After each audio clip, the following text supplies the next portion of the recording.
안녕하세요. 안녕하세요. 이병기입니다. 음. 유튜브에선 가우디 선생님이라고 그러는데 여긴 페이스북이라 아키트윈스 이병기라고 하면 되겠어요. 아 어제 저녁에 뭐 이 건축책 얘기를 하려다가 갑자기 밑에 내려가야 하는 바람에 이야기를 못 했잖아요. 그래서 이 건축 형태를 말하다 이 책을 제가 "읽어 주겠다, 읽어 주겠다. 내용을 설명해 주겠다, 설명해 주겠다." 했는데 설명을 하지 못해서 낮 시간에 한번 켰습니다. 근데 낮 시간에 다들 일하는 시간에 이거 보실 분이 뭐 얼마나 있겠어요. 그래서 근데 생각해 보니깐 개인 방송이라 나중에 이거 꼭 라이브로 해야 되는 게 아니라 나중에 이 파일이 올라간 파일을 나중에 저녁에 보실 분도 있을 것 같아서 그냥 라이브로 한번 켜 봤습니다. 저도 실은 낮 시간이 더 좋거든요. 첫날부터 제가 하려던 이 책에 대한 간단한 소개 그리고 그 이야기 한번 해 보려고 그래요. 오마 수정용이라서 표지가 별로 예쁘지가 않구나. 이건 제가 일쇄 교정을 하면서 지금까지 오타 오기 된 걸 11개를 찾아냈어요. 그 오타 오기 된 걸 골라서 놓은 수정용 책이라서 그렇게 예쁘진 않네요. 라파엘 모네오 바이에스라고 하는 스페인 태생, 스페인의 나바라 지역, 두텔라. 나바라라는 지역은 스페인의 북쪽이에요, 북쪽. 마드리드 출신이 아니네요. 나바라 출신이고 61년도에 마드리드 공과대학을 졸업하고 61년도에 대학을 졸업했다는 그러니까 이분의 나이를 대강 상상해 볼 수 있겠죠. 37년생입니다. 여전히 활동하고 계셔요. 네. 안녕하세요. 페이스북에 인사하신 분 반갑습니다. 김용희 선생님. 네. 그래서 1966년부터 강의를 마드리드 강의 시작했고 72년도부터 80년까지 8년 동안 바르셀로나 공과대학에서 그 후로 5년간은 마드리드 공과대학에서 건축 이론과에 수장을 한 사람이에요. 이게 아주 모네오의 이력 중에 아주 특별한 부분인데요. 보통 사람들은 모네오가 설계로 프리츠커상을 받은 건축가니까 건축 설계과 프로젝토 아르키텍토니커 그러니까 건축 설계과의 선생님일 줄 알았는데 저도 건축 설계과에 있었거든요. 근데 모네오는 실은 건축 이론과 선생님을 했어요. 그래서 모네오의 아주 특별한 이력이라는 것은 건축 이론으로도 건축 실무로도 양쪽 면에 굉장히 특별한 이력을 가지고 있는 사람입니다. 왜냐하면 그래도 마드리드 공과대학, 바르셀로나 공과대학 그럼 우리나라로 치면 서울대학교 정도 되는 그 나라에서 제일 좋은 학부인 셈인데요. 그 학부의 건축 이론과의 학장, 수장을 지났다 하면 뭐 제법 어 '이 사람이 이 이론적인 토대를 갖추고 있다.' 이렇게 생각하시면 될 겁니다. 제가 알기로는 오늘날 지금 스페인에서 제일 건축글 쓰는 사람 중에 제일 눈에 드러난 사람은 엘크로키의 글을 아주 많이 쓰는 주세페 글라스라는 작가 있잖아요. 건축 비평가. 그분도 아마 모네오 밑에서 박사를 한 것 같아요. 그래서 모네오의 이 스페인 건축계에서 위상이라는 것은 굉장한데 그 사람의 수제자라고 할 수 있는 설계 쪽에서 아주, 아주 모네오의 직계라고 할 수 있는 사람이 이미 두 명이나 엘릭 미라에스가 아까 제가 말씀드린 것처럼 모네오가 바르셀로나 공과대학에서 8년 동안 설계 선생님을 할 때 학생으로 있었던 사람이 엘릭 미라이에스예요. 이후에 라파엘 모네오가 하버드 대학교로 떠나고 마드리드 대학교 떠날 때 그 단체 사진 보면 엘릭 미라이스가 딱 앉아 있어요. 이후로도 엘릭 미라이스가 건축 설계로 실은 티로 데 아르코 뭐야 양궁 경기장 설계를 했다가 그 건물이 무너진 적이 있었거든요. 근데 그때도 모네오 씨의 도움을 제법 받았다고 뭐 이런 사람들이 이야기하더라고요. 엘릭 미라이스가 완전히 이 업계에서 퇴출될 뻔했었는데 모네오의 조력이 제법 있었다고 그렇게 얘기를 전해 들었어요. 여튼 이 글은 지난번에 잠깐 이야기해 드린 것처럼 라파엘 모네오라는 사람이 스페인의 마드리드의 그 솔 광장 바로 옆에 가면 산페르난도 왕립 아카데미가 있거든요. 실은 플레임으로 하면 산페르난도 모자르 아카데미예요. 그러니까 파인 아트를 하는 사람들의 클럽이 있는데 그 클럽은 진짜로 최고 수준에 있는 박사들만 들어가는 거거든요.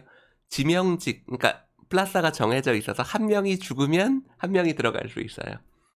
그래서 건축직으로 있었던 셀가스카노가 까노라소라고 하는 걸출한 건축가가 사망하고, 그래서 한 자리가 빈 자리에 라파엘 모네오가 입회하면서 했었던 스피치 내용입니다. 배경 설명은 이쯤 하면 될 것 같고요. 책을 한번 보여드릴까요? 자, 책이 이렇게 생겼는데, 책은 전체는 이 부분 보세요. 한국의 독자들에게, 제가 모네오 씨에게 한국 독자들에게 해줄 말을 따로 받았습니다. 전체적인 책의 구성으로 보자면 여기 오렌지색으로 되어 있는 이 앞부분은 모네오 씨가 그때 산페르난도 왕립 아카데미에 입회하면서 했었던 스피치 내용이 이 앞쪽 반절이고요. 이 뒤에 쪽 한 3분의 1에 해당하는 내용은 제가 모네오 씨를 찾아가서 모네오 씨 사무실에서 모네오와 제가 서로 대화를 나눴었던 그 인터뷰 내용입니다.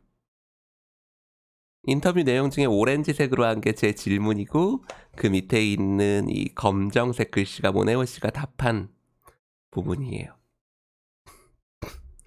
앞에 부분, 여기 사진이 있네요. 모네오 씨가 그날 발표하는 그 당일날 사진. 산페르난도 왕립 아카데미라고 뒤에 써있죠. 모네오 씨의 그 본래 했었던 그 스피치 텍스트 내용도 재미있지만, 많은 사람들이 이 뒤에 저랑 모네오 씨가 문답하는 내용도 제법 재미있게 보셨다고 했습니다. 지난 시간에 칼리마쿠스 이야기는 했는데 칼리마쿠스 뒤에 나오는 설명을 조금 드려보겠습니다. 지난 시간에 이미 이야기한 바 돼서 이 부분은 간단히 지나갈게요. 코린티안 오더라는 것은 이 책의 내용에서도 나오지만, 코린티안 오더라는 것은 발명된 이후에 서양 건축, 그러니까 서양 건축, 우리가 고전주의라고 말하는 서양 건축의 약 70%, 이건 제 말이 아니라 모네오 씨의 말이에요. 글 중에 나와요. 전체적인 서양 건축, 신고전주의 건축까지를 포함한 고전주의 건축 전체 중에 약 3분의 2 정도가 코린티안 오더로 지어졌다는 거예요. 그러니까 고전이라고 하는 이 양식 중에서 고전이라고 하는 양식 중에서 코린티안 주두가 특별한 위상을 갖고 있다는 건 인정하셔야지 됩니다. 나는 코린티안 주두가 우리가 보통은 캐노니컬 오더, 그러니까 규범적으로 따져야지 되는 오더는 5개를 꼽잖아요. 노리아, 이오니아, 코린티아, 컴포지트, 터스칸으로 시작했습니다. 터스칸, 도리아, 이오니아, 코린티아, 컴포지트. 그 중에 3개는 그리스에서 만들어졌고, 제일 먼저 언급한 것이랑 제일 뒤에 언급한 것 2개는 로마 시대에 만들어진 거죠. 그래서 그리스 로마 시절에 만들어진 5개의 규범적인 주두. 규범이라는 말이 중요해요. 규범이라는 것은 우리가 그것을 노르마, 이게 하나의 규칙이라고 생각하고 우리가 따라야지 된다는 의미거든요. 그래서 코린티안 주두가 이 5개의 주두 중에 가장 많이 사용된 주두라는 것은 이미 인정할 수 있는 사실입니다. 그런데 이 코린티안 주두의 어떤 특별함이 이 코린티안 주두를 그렇게 사람들이 사랑하게 만들고 그렇게 많이 사용하게 만들었는지에 대한 이야기를 하려고 합니다. 많은 사람들이 고전의 규범, 우리가 규범이라는 것은 어떻게 보면 법칙 같은 것이잖아요. 변할 수 없는 것. 정해져 있는 규범이라 그것을 따라야 하는 거죠.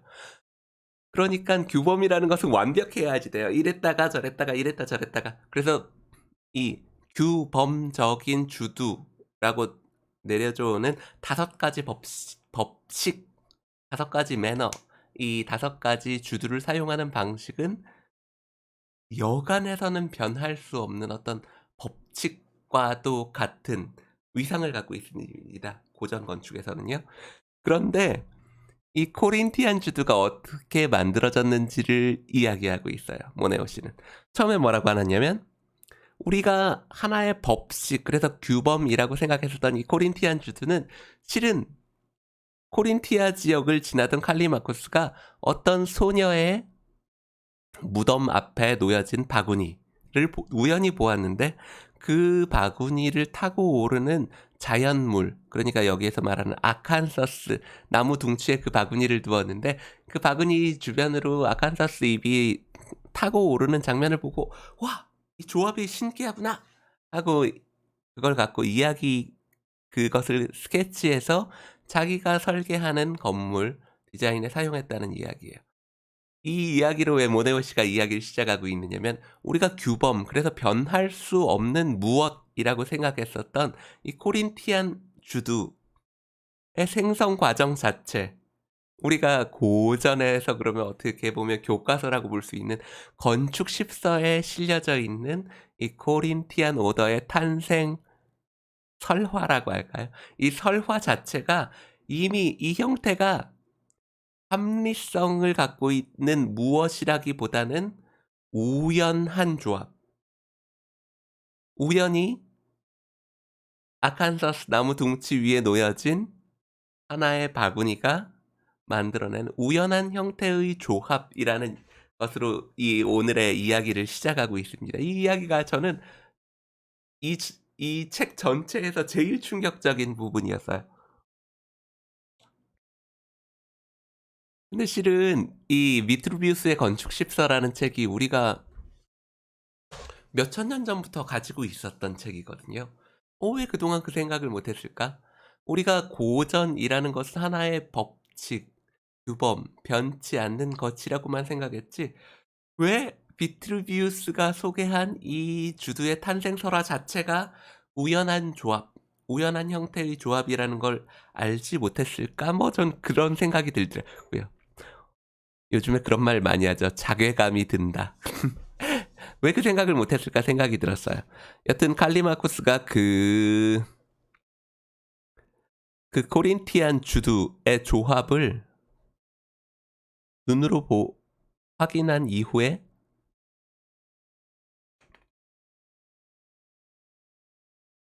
흥미롭죠. 아, 코린티안 오더, 그러니까 코린티안 주두라는 것은 실은 계속 신고전주의래. 고전주의의 핵심입니다. 서양 건축의 거의 대부분 3분의 2를 차지하고 있는 이 규범이 실은 우연히 이루어진 양식이라는 게 중요해요. 왜냐면 제가 이 책을 처음에 소개할 때 제가 어떤 부분에 제일 저 스스로는 재미있게 봤었냐면, 제가 학교 다닐 시절에 뭔가 설계를 해 가면 그래 선생님이 "이건 왜 이렇게 한 거야?" 그래서 늘 "왜라는 말에 답을 했어야지 됐거든요. 그 형태의 조합, 이게 왜라는 말은 razón, 스페인 말로는 razón, 그러니까 그 까닭을 묻는 거예요. 논리적인 형태라는 것이 논리적인 이성적인 어떤 판단 과정의 결과물이라는 것이 바탕이 되어 있는 질문입니다. "너 이건 왜 이렇게 한 거야?" 그런데 이 칼리모스쿠스가 만들었었던 이 코린티안 오더, 코린티안 주두의 탄생 과정은 "왜? 왜? 왜 여기 아칸사스 나무잎이야?" 하면 칼리마쿠스 본인조차 답을 갖고 있지 못해요. 왜냐하면 자기는 자연에서 우연히 만들어진 이 형태를 발견한 것이거든요. 이게 모네오가 이 글에서 쓰고 있는 핵심적인 어휘 중의 하나인 발명 혹은 발견. 스페인어로 하면 invent. invent는 영어구나. invent, inventar. 그러니까 무언가를 코린티안 오더라는 것은 이 이성적인 과정을, 합리적인 과정을 통해서 발명된 것인가, 아니면 descubrir, 발견된 것인가. 재미있죠? 말장난이 재미있어요. 발명된 것인가 발견된 것인가. 그게 이 모네오 씨가 두 번째 장에서 이미 하고 있는 이야기입니다. 비트루비우스가 코린트식 주두의 기원을 다루고 있는 이 이야기는 어떤 의미에서는 이런 이야깃거리를 담고 있습니다. 어떤 이야깃거리를 담고 있느냐면 어떤 형태라도 건축이 될 수 있다. 어떤 형태라도 건축이 될 수 있다. 하나의 사과가 건축이 될 수 있고 하나의 아칸사스 잎이 건축이 될 수 있고 그것이 건축으로 들여오는 그 과정에 우리가 그 과정이 아주 논리적인 과정이 아닐 수 있다는 그 가능성을 염두에 둔 거예요. 우리가 실은 '이건 왜 이렇게 한 거야?'에 대한 답이 없는 형태에도 우리가 얼마든지 이끌릴 수 있거든요. 모네오 씨는 그걸 뒤쪽에서 부분을 우리가 애착을 갖고 있는 형태라고도 하고 아니면 반복적으로 무언가를 보게 되면서 우리가 그것과 친근해지는 과정이라고도 하고 우리가 형태를 건축에 도입하는 그 과정이라는 것이 꼭 발명이 아니더라도 이미 있던 것을 전용이라고 하죠. 이미 있던 것을 들고 와서 여기 쓰기도 하고 아니면 우연히 만들어진 조합, 그 조합 자체를 이용하기도 하고 뭐 어떤 의미에서는 수없이 많은 형태적인 가능성에 대한 이야기를 해 주고 있는 거예요. 만약에 이 똑같은 이야기를 제가 했다면 30 대, 40 대의 어떤 건축가가 했다면 그렇게 큰 울림을 가지고 있었을 것 같지 않은데요. 나이가 70에 넘어선 그리고 건축 이론과의 학장을 지낸 하버드 대학교 디자인 대학원의 학장을 지낸 그러니까 건축 설계로 노벨상을 받은 그러니까 건축 이론과 실무에 이미 최고봉에 올랐다고 누구든지 인정할 수밖에 없는 이 노 건축가가 내가 젊었을 때는 유형학이라고 하는 것, 그 띠폴로히아. 그래서 어떤 타입, 이미 정해져 있는 타입 안에 있는 건축의 아름다움 이런 것에도 관심이 있었지만 건축 역사를 이렇게 쭉 이론적으로 실무적으로 쭉 보다 보니까 유형이라는 것 그리고 이론적인 형태라는 것을 벗어난 사례들이 얼마든지 있었고 그 사례들이 안에서 아름다움을 발견했다. 이 이야기를 건네고 있습니다. 자, 또 넘어가 볼까요? 이 두 번째 이야기까지만 한번 해 드릴게요. 두 번째 이야기가 저는 굉장히 신기했었어요. 칼리마쿠스라는 사람은 굉장히 그리스에서는 굉장히 존경받는 건축가죠. 까타테크노스라고 불리는데 그리스어로는 까타테크노스는 그리스어로 기술이 최고 수준으로 연마된 장인을 이야기합니다. 여튼 그 과정 자체가 정말 이 비트루비우스의 책에 실려져 있는 대로 정말 우연히 발견했을지 아니면 자기가 만들어낸 이 형태를 설명하기 위해서 이 설화를 만들었을지 두 가지 가능성이 다 존재해요. 하지만 적어도 비트루비우스 건축 10서의 4권에 실려져 있는 코린티안 주두의 탄생 배경은 이렇게 기록되어 있습니다. 이 부분 재미있어요. 15페이지 가운데 보면 제가 한번 읽어 드릴게요. 우리는 창안, 그러니까 invent, 뭔가를 창안한다는 것과 모방한다는 것, 이미 존재하고 있는 형태를 모방했다는 것, 이 두 가지 태도 간의 차이를 강조하는 편이 유용할 것입니다. 앞으로 이 형태가 갈리마코스에 의해서 invent, 그러니까 창안된 것인지 아니면 그가 정발로 길거리에서 본 것을 imitation, 모방한 것인지에 대한 이런 태도, 두 가지 태도 간의 차이를 머릿속에 염두에 두면서 이야기를 시작할 거예요.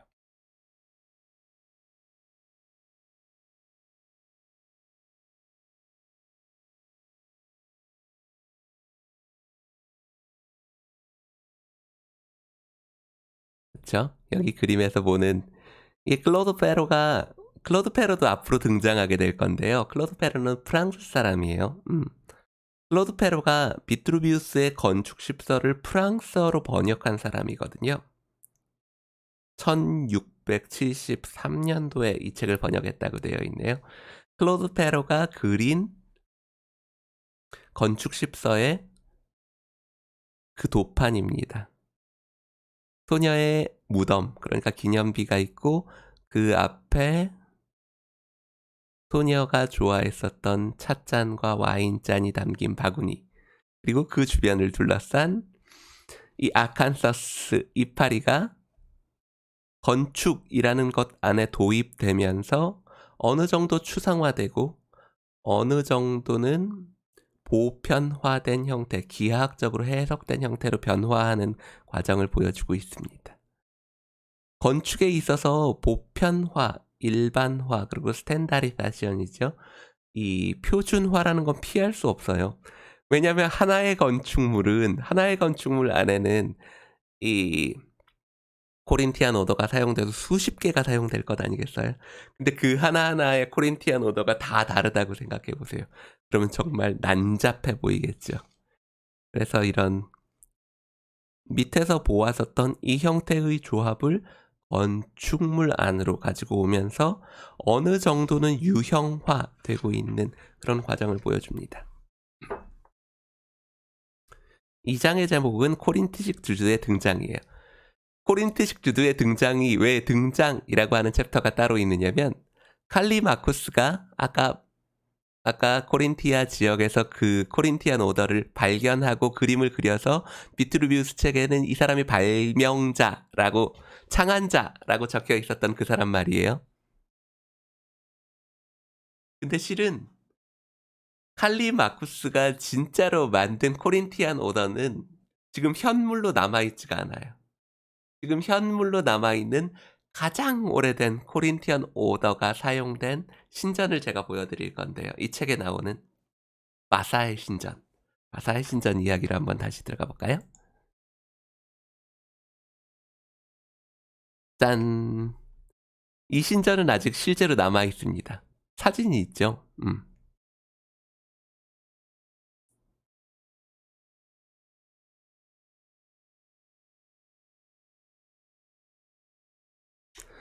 보세요. 이게 어디에 있는 신전이냐면,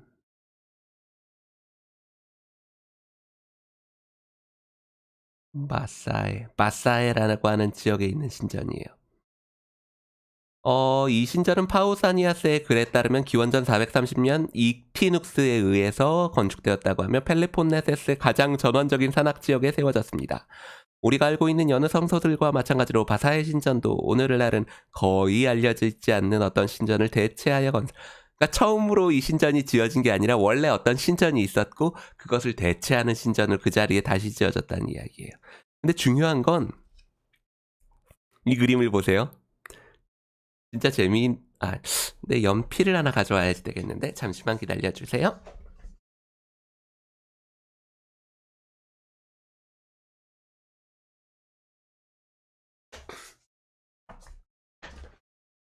이걸 글로 읽는 거랑 그림으로 제가 그림을 그려주면서 설명하는 거랑 느낌이 완전 다를 거예요.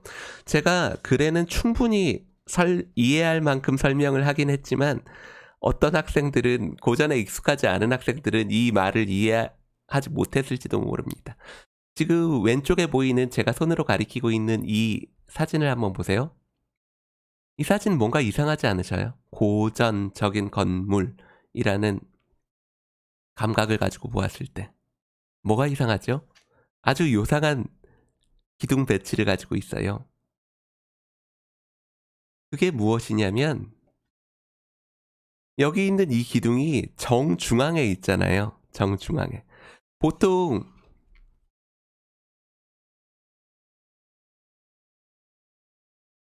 그리스나 로마의 신전, 네, 어서 오세요, 석지원 씨. 석지원 씨도 이거는 바쁘셔도 이건 듣고 가세요. 이거 진짜 재밌는 내용이에요. 보세요. 자, 이 사진을 보면 이 코린티안 주두가 인류 최초로 지금 현물로 남아있는 신전이 이 바사의 신전이거든요. 네. 가셔도 돼요. 지금 일하는 시간이니까요. 근데 뭐가 이상하느냐면, 자, 보세요. 비례나 대칭을 만들지요. 그리스 로마 신전은. 이렇게 있으면 앞에 있는 기둥결은 홀수여야 짝수여야지 돼요. 짝수. 그래야지 로마의 나 그림을 왜 이렇게 못 그리냐. 로마의 개선문이라고 생각해 보세요. 짝수.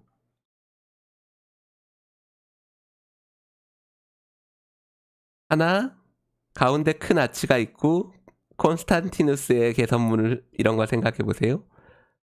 두 개, 그러니까 세 개의 빈 아치가 있는 거죠. 빈 아치가 세 개라는 말은 하나, 이걸 가운데를 중심으로 대칭을 이루고 있는 거거든요. 이보다 고전적인 의미에서 이보다 규모가 더 커진다고 그러면 큰 아치를 중심으로 5개일 수 있겠죠.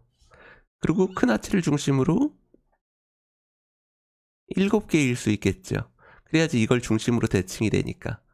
가운데에 기둥이 들어있는 게 아니라 가운데는 빈 공간이어야지 돼요. 근데 보세요. 이 마사의 신전은 들어가면 지금 여기가 출입구인데요. 반대쪽 출입구에서 지금 이 신전의 제일 안쪽, 무너져 있는 제일 안쪽을 보는 겁니다. 출입구에서 들어와서 보면 이 기둥, 코린티아 기둥이 이 내부 공간의 정가운데에 있어요. 마치 이 공간의 주인공이라는 듯이. 지금 실은 여기 오른쪽에 있는 이 도면이 로드 코커렐, 찰스 로버트 코커렐이라고 하는 사람이 그린 도면이에요. 그런데 이 사람은 그것을 눈으로 보고 측정해서 그림을 그렸는데 이 주도 역시 오늘날엔 남아있지 않습니다. 어디 있을까요? 제 생각에는 코커렐의 자녀들이 갖고 있을 것 같아요. 코커렐은 보고 그림을 그렸는데 지금은 그 자리에 남아있지 않아요. 누군가 굉장히 이게 인류 최초의 코린티안 주두라는 것을 알아본 어떤 사람이 아마 자기 집 창고에 넣어놓고 있지 않을까요? 이게 바사의 신전의 그 위에 있었던 우리 인류 역사상 최초로 발견된 코린티안 주두야. 그럼 얼마나 값어치가 있겠어요. 여튼 지금 우리가 말하고 있는 바사의 신전의 코린티안 주두, 최초로 보이고 그려진, 도면으로 그려진 이 주두도 지금 실제로는 그 현물로 눈으로 볼 수는 없습니다. 건물의 폐허 잔해는 남아있죠. 그런데 그 잔해만으로도 이미 우리한테 굉장한 임팩트를 줘요. 자, 코커렐이 보고 그린 도면은 여기에 있습니다. 아직 이 아칸서스 이파리라는 것은 우리가 알고 있는 코린티안 주두만큼 그렇게 화려하게 발전되어 있는 상태는 아니에요. 화려하게 발전되어 있는 상태는 아니에요. 하지만 초기의 안으로서 미트루비우스가 이야기했던 바구니의 형태 그리고 아칸서스의 줄기 모양은 뭐 찾아볼 수 있죠. 자, 코커렐이 자기가 보고 바사의 신전의 단면이라고 생각해서 가상에 자기가 상상했었던 그 도면을 그려놨는데 가상의 이 도면을 보면 좀 당황스럽죠. 뭐가 당황스럽냐면요. 이게 신전이에요. 신전의 주인공은 신이어야지 되잖아요. 그 자리에. 이게 그리스의 신전이니까 그리스의 신이 이곳의 주인공이어야지 되잖아요. 그런데 이 단면을 보면 공간의 한가운데에 신상이 있지 않고 신상이 한쪽으로 뒤로 물러나 있어요. 왜냐하면 정가운데에 코린티안 기둥이 놓여져 있거든요. 정말 미스터리 가득한 신전입니다. 고전적인 규범적인 주두들이 사용되었지만 사용된 방식이 굉장히 이상해요. 이 사용된 방식은 마치 근데 여기 지금 이거 라이브상으로는 해상도가 그렇게 좋지 않은데 이 공간에 지금 이 신전 내부 공간에 옆에서 이렇게 도열되어 있는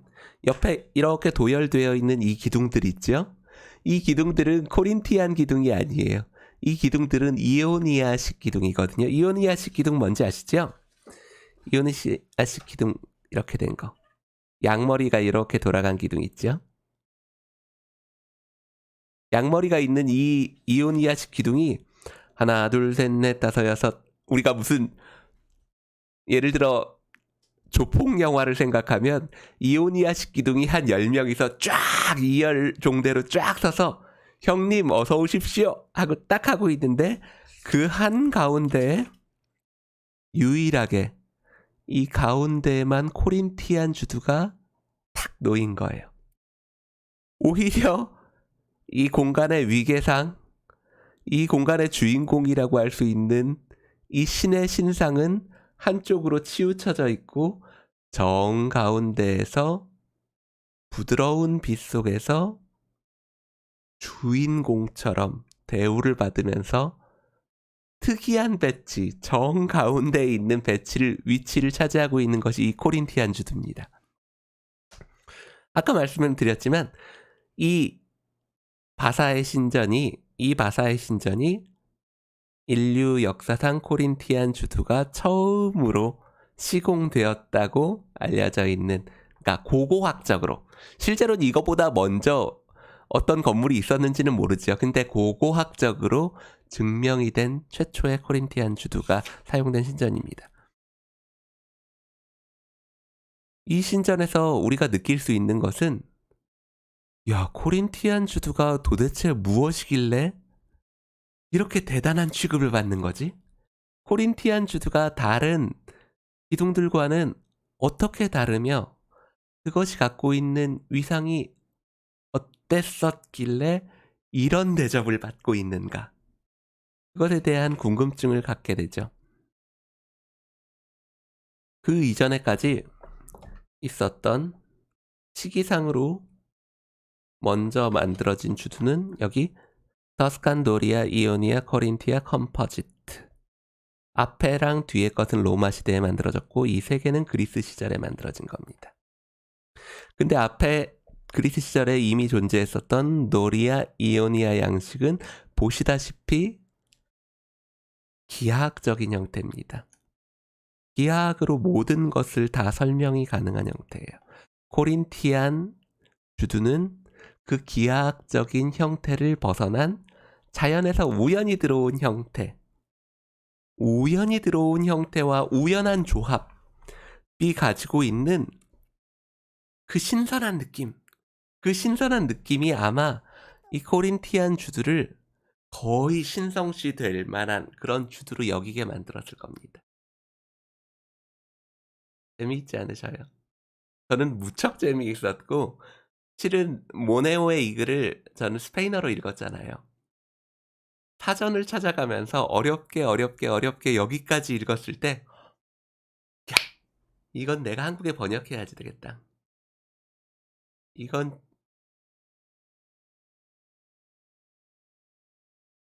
정지 화면 아닙니다. 진짜 감동했었어요.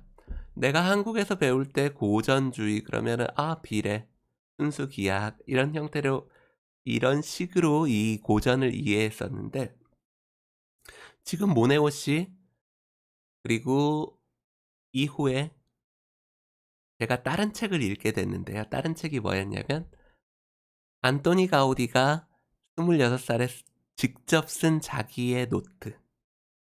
그 노트에 보면 이렇게 되어 있어요. 얘긴 다음에 하는 게 좋겠어.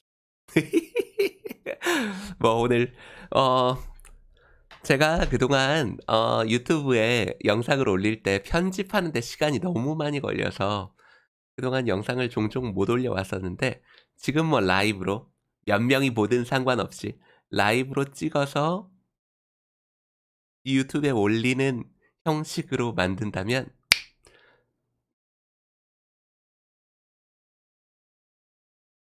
이거 뭐야? 해외에서 인사드립니다. 해외에 계시네요.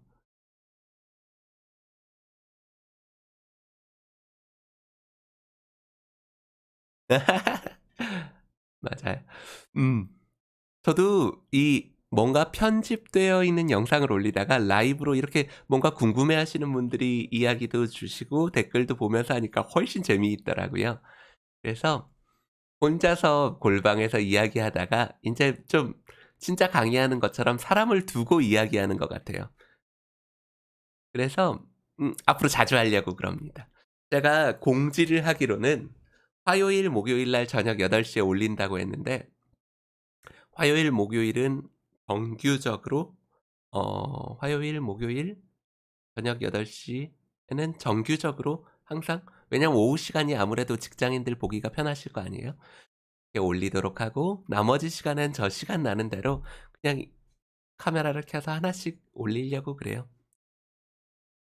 제가 실은 이 건축 형태를 말하다 책만 만든 것이 아니라 제가 쓰고 번역한 책이 5권 있거든요. 이 5권의 책을 어떻게든 뭐 시간 나는데 다 읽어 드리려고 하고, 그중에는 작품집도 있으니까 그 작품을 설명해 보기도 하고 내가 왜 이 책을 한국에 소개하려고 했는지에 대한 이야기도 할 수 있겠고, 뭐 그냥 잡담하듯이 블로그에 글씨 쓰듯이 뭐 그렇게 이야기하면 될 것 같아요. 음. 응? 이거 하나만 보고 끝낼까요? 자 보세요. 제가 아까 이 그림을 안 보여드렸네요. 평면입니다. 이 평면에 보면 이 코린티안 주두는 이 건물에서 요거 하나예요. 다른 것들은 다 이오니아식 기둥입니다. 이오니아식 기둥 10개가 형님 하고 가운데 있는 코린티안 주두를 옹위하고 있는 것 같은 형상이에요. 그렇죠? 굉장히 요상한 형태입니다. 코린티안 주두가 가운데 배치되면서 어떻게 됐냐면 이 가운데 앞에 대칭을 이루고 여기 가운데 기둥이 있으면 들어가기가 이상하잖아요. 들어가는 입구, 입면 자체가 대칭을 이루지 못하니까 3분할이 되지 않고, 그래서 평면상에서 앞에는 일반적인 고전주의 건축물처럼 하나, 둘, 세 개의 3문을 가지고 들어갑니다. 가운데를 통과하고 여기로 오면 가운데를 중심으로 양쪽으로 갈라진 2개의 뒷공간이 비추어서 보이는 이런 상황이 만들어진 거죠. 코커렐이 그린, 제가 그린 거 아니에요.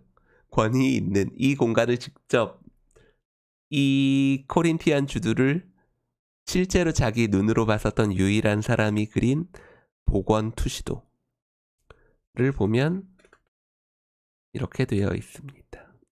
오히려 뒤에 있는 신상은 배경처럼 보이고요. 모네오가 왜 이 코린티안 오더 이야기를 하고 있을까요? 저는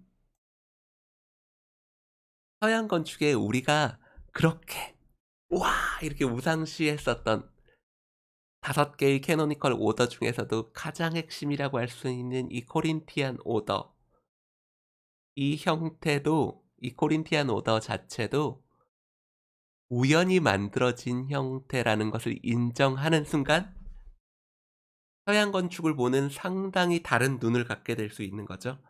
"어, 너 이거 왜 이런 형태로 디자인했어?"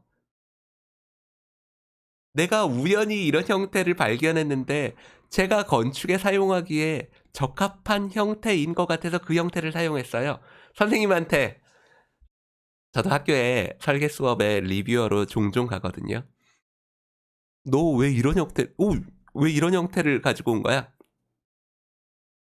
제가 조형적인 눈으로 보니까 충분히 아름답고 충분히 집이, 충분히 박물관이, 충분히 교회가 될 만한 형태라서 여기 이 형태를 사용했는데요. 어떤 선생님들은 "야 그런 게 어딨어!" 이렇게 말하시는 분이 있을 거예요. 그럴 때 라파엘 모네오의 건축 형태의 원리를 가서 선생님 보여주세요. 그리고 이렇게 말하세요. "선생님, 사실 서양 건축이 에서 형태라는 것이 필연성 반드시 필자죠. 그러하다 할 때의 연자, 필연성, 그러니까 반드시 그래야만 하는 형태처럼 만들어지는 형태의 형성 과정이 있지만 그것과는 전혀 상관이 없는 자의적인 형태의 선정 과정도 있었습니다. 그 형태의 선정 과정은 인류 역사와 함께했고 코린티안 오더의 탄생이 그러했고, 나중에 이 책이 어디까지 가는지 한번 볼까요? 나중에 다 자세히 이야기하지만 그리스 로마를 건너서 가우디의 이야기를 하고 르꼬르부지의 이야기를 하고 제임스 스털링 그리고 게리의 이야기까지 할 거예요. 게리가 이 책에서 게리가 좋아했었던 예술가 중에 한 명으로 언급되는 사람이 클라이스 올덴버그라는 사람인데요. 그 사람은 전기 콘센트 그리고 이 빨래 집게 전기 콘센트 빨래 집게라는 형태가 건축이 왜 될 수 없어? 이렇게 질문을 던지고 한스 홀라인이라는 건축가는 롤스로이스 앞에 부분에 공기가 들어가는 그릴이라고 하는 부분 있죠. 그 본네트 앞에. 이게 왜 건축이 될 수 없어? 아주 건축적인 형태를 가지고 있는 것처럼 보이는데 이런 이야기를 합니다. 가장 어떤 의미에서 이미 존재하는 형태를 건축 안에 차용, 전용해서 가지고 들어온 가장 극단적인 사례는 실제로 지어진 건물이에요. 프랭크 게리의 치아데이 오피스 건물의 출입구 계획안. 이 출입구가 계획안 아니죠. 지어졌으니까. 출입구 부분. 무슨 형태죠? 쌍안경이잖아요. 여기 눈 대는 데 있고 여기 렌즈 있는 데 있고 가운데 이 초점 조절할 수 있는 하나의 축 돌릴 수 있는 축이 있고요. 이 건축 안에 형태가 자의적으로 논리적인 과정을 뛰어넘어서 일부러든 그렇지 않든 개입될 수 있는 과정은 그리스 로마 시절에도 그리고 오늘날의 근대 건축의 시절에도 얼마든지 가능했었다는 이야기를 하고 있습니다.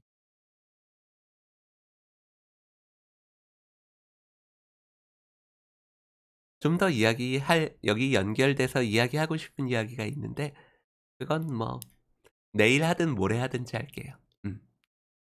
제가 시간 틈 나는 대로 막 아무 때나 시간 정해놓지 않고 막 틀어서 영상을 이제 편집하지 않고 올릴 테니까 건축학과 학생들은 많이 봤으면 좋겠어요. 건축학과 학생들은. 건축 설계하는데 도움이 될 수 있을 것 같고.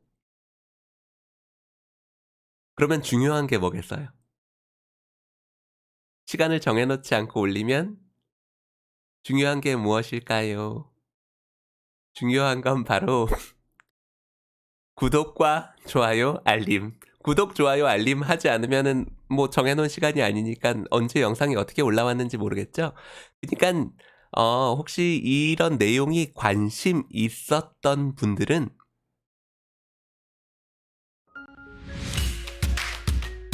이런 내용이 재미있으면 해두시면 스페인과 가우디 건축에 관한 가장 정확한 정보를 편리하게 받아보실 수 있습니다. 제 유튜브 채널 바르사 가선생 여기 화면에 나오겠죠? 가자! 바르사 가선생으로 제가 아무 때나 올리고 있으니까 올린다고 이제 마음 먹었으니까 이 유튜브 채널을 꼭 구독하시고 알림 설정을 해두시면 제가 언제 이걸 올리든지 알림 설정 받아서 보실 수 있겠죠? 주변에 혹시 건축학과 학생들이 있으면 이거 한번 보시라고 해보셔요. 제가 분명히 다른 데서 들을 수 없는 건축 설계에 관한 이야기를 하려고 노력할 것이고 그 과정을 통해서 건축을 보는 또 다른 눈을 가질 수 있을 거라고 생각합니다. 왜 그런지 아셔요? 제가 스페인에서 건축을 유학생으로 그러니까 스페인어로 책을 읽고 쓸 수 있는 사람들 스페인어로 책을 읽고 쓸 수 있는 사람들이 지금 한국에 제 생각에는 한 10명 정도 있을 것 같은데 제가 거기에서 베테랑 오래된 사람으로 위에서 두 번째 아니면 세 번째쯤 돼요. 저보다 먼저 유학을 가서 스페인어권에서 아니 바르셀로나 마드리드는 제가 모릅니다. 바르셀로나에서 저보다 먼저 건축을 공부한 사람이 선배라고 할 수 있는 사람이 한 명밖에 없었어요. 저랑 동시대에 같이 공부한 사람들이 한 4명 정도? 그래서 실은 스페인어권에서 건축 논의 스페인어권의 건축 논의가 한국에 들어오는 것이 저희 세대가 처음입니다.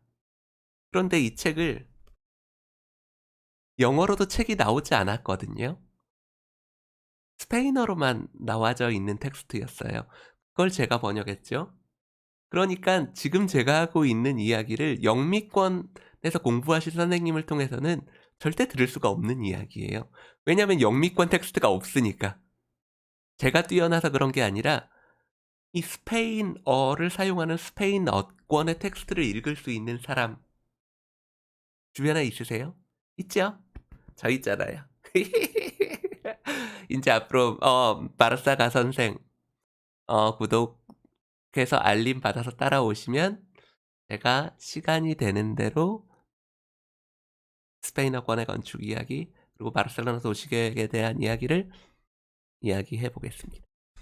제가 여기도 마련해 놓은 책이 한 권 있어요. 이 책은 뭐냐면 Materiales de Proyecto. 그래서 프로젝트의 재료들, 설계의 재료들이라는 건데 우리 선생님이랑 저희 연구실에서 만든 설계 방법론이거든요.